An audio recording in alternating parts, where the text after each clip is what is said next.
Raden Ajeng Kartini, namamu tertulis indah di dalam banyak narasi.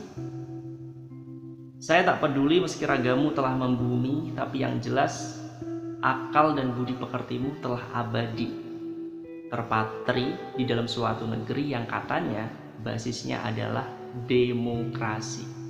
Oke, karena ini negara demokrasi, setiap orang bebas berisik, jadi izinkan saya untuk sedikit berisik mengenalkan Raden Ajeng Kartini. Ini based on apa yang saya baca, apa yang saya dengar, dan diskusikan dengan beberapa sahabat-sahabat saya. Mungkin banyak di antara kalian mengenal Kartini dari lagu Ibu Kita Kartini yang diciptakan oleh W.R. Supratman, atau dari tradisi kita memperingati Hari Kartini dengan kebaya, masak, fashion show, dan lain sebagainya.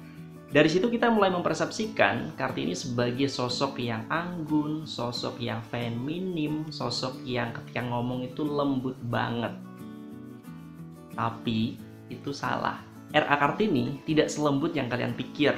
Dia suka berulah, dia suka menentang ketidakadilan, pemberontak, revolusioner, dan masih banyak lagi. Bahkan dia sampai dijuluki sebagai kuda liar. Tapi dibalik itu semua, Raden Ajeng Kartini itu sosok yang sangat luar biasa. Beliau adalah satu-satunya tokoh yang diperingati hari kelahirannya. Bahkan tokoh nasional seperti Bung Karno, Bung Hatta, Tan Malaka, atau tokoh-tokoh lain itu hari kelahirannya tidak diperingati. Nah, Raden Ajeng Kartini terlahir di keluarga bangsawan. Bapaknya adalah seorang bupati Jepara yang memiliki pemikiran progresif bernama Aryo Sosroningrat. Berangkat dari kehidupan perempuan di abad ke-19 yang itu cukup memprihatinkan, bagaimana tidak perempuan tidak memiliki hak yang sama seperti halnya laki-laki ketika berpendidikan. Itu baru aspek pendidikan, belum lagi aspek ekonomi, sosial, politik, dan masih banyak lagi. Keterbatasan hak perempuan yang dicengkram oleh budaya patriarki membuat perempuan yang satu ini bertanya-tanya, kenapa perempuan tidak memiliki hak yang sama seperti halnya laki-laki? Kenapa perempuan nggak boleh cerdas, sedangkan madrasah pertama anak itu di atas pangkuan seorang perempuan?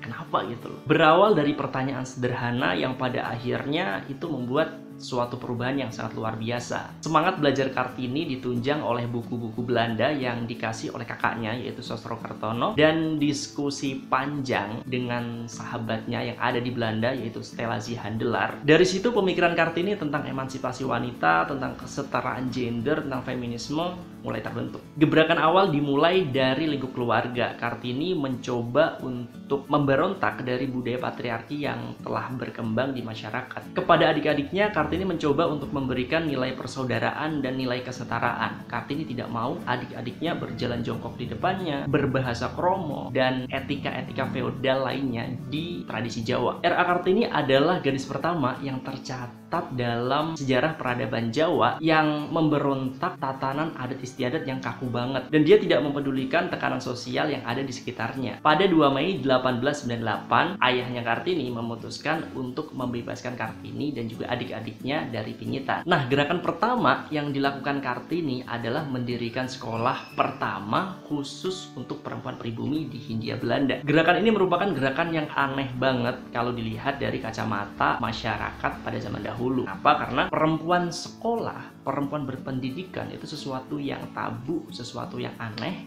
kalau dilihat masyarakat pada zaman dulu. Selain mengajar perempuan pribumi di Hindia Belanda, Kartini masih membiasakan untuk membaca banyak sekali buku dan juga diskusi-diskusi tentang kesetaraan gender dengan sahabatnya yaitu Stella Zihandelar. Dari membaca dan diskusi itu, semangat belajar Kartini semakin hari semakin membara. Kartini membangun sebuah impian untuk bisa sekolah dan melihat dunia di luar. Sampai akhirnya dia mendapatkan beasiswa untuk sekolah di Eropa. Tapi keinginannya itu pupus dikarenakan dia tidak dapat izin dari Abendanon, seorang menteri pendidikan di Hindia Belanda pada waktu itu. Singkat cerita, perjuangan Kartini mulai terhambat ketika Bupati Rembang melamar Kartini. Karena sudah banyak sekali tekanan sosial, ditambah lagi kondisi kesehatan ayahnya yang semakin memburuk, akhirnya Kartini menerima lamaran tersebut. Itu pun dengan syarat-syarat yang tidak lazim dilakukan ketika waktu itu.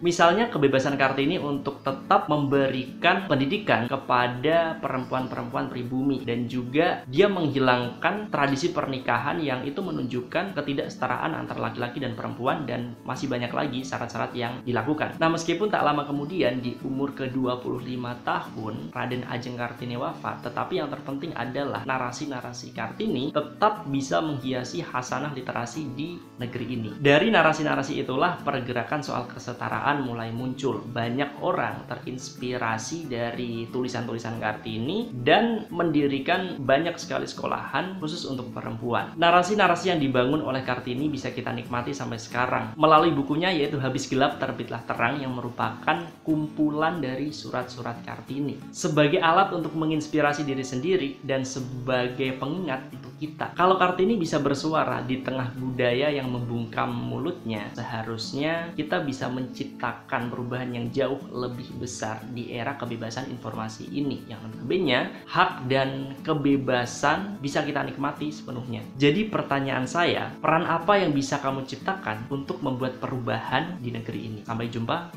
salam literasi.